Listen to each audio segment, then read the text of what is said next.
तर या वक्तव्याचे आता राजकीय पडसाद उमटू लागलेले आहेत। माल आहे या शब्दाचा अर्थ काय? अंबादास दानवेंनी हा प्रश्न विचारलाय। निवडणूक आयोग झोपला आहे का? अंबादास दानवेंनी हा प्रश्न केलाय। गुलाबराव पाटील यांच्या वक्तव्यावर दानवेंनी हे काही सवाल उपस्थित केलेले आहेत। विकासासाठी निधी दिलेला आहे असं एकनाथ शिंदे यांनी म्हटलंय। माल आहे या शब्दाचा अर्थ काय? लक्ष्मी येणार आहे या शब्दाचा अर्थ काय? सत्ताधारी पक्षातले मंत्री अशा पद्धतीनं वक्तव्य करतात। पोलीस झोपलेले आहे का? निवडणूक आयोग झोपलेले आहे का? मग आपण निष्पक्ष निवडणुका कशा पद्धतीनं होतील, निरपेक्ष निवडणुका कशा पद्धतीनं होतील, जनता निर्भयपणे मतदान कशा पद्धतीनं करेल हा प्रश्न निवडणूक आयोगाला आम्ही विचारतो।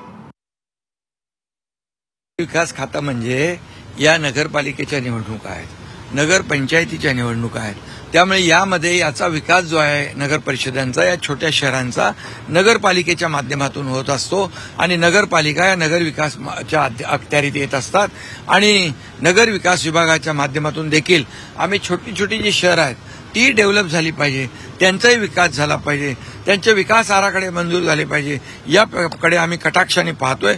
आणि मोठी शहरं विकसित होतात पण छोटी शहरं जी आहेत निधी अभावी विकसित होत नाहीत, त्यांना देखील मोठ्या प्रमाणावर निधी दिलाय, यापुढेही निधी देणार याचा अर्थ असा घ्या।